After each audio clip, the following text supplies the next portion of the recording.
పడుతున్న నా బతుకు కష్టాలని పిల్లని చెయ్యి పట్టాలని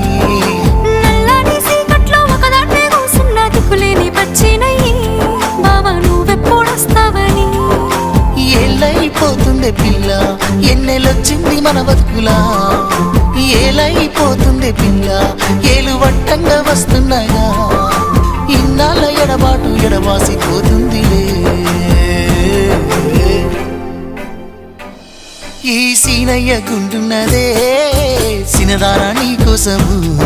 ఈ దూరాన్ని చెరుపుతూ తీరాల తెగిరింది అందాల ఈ మానవు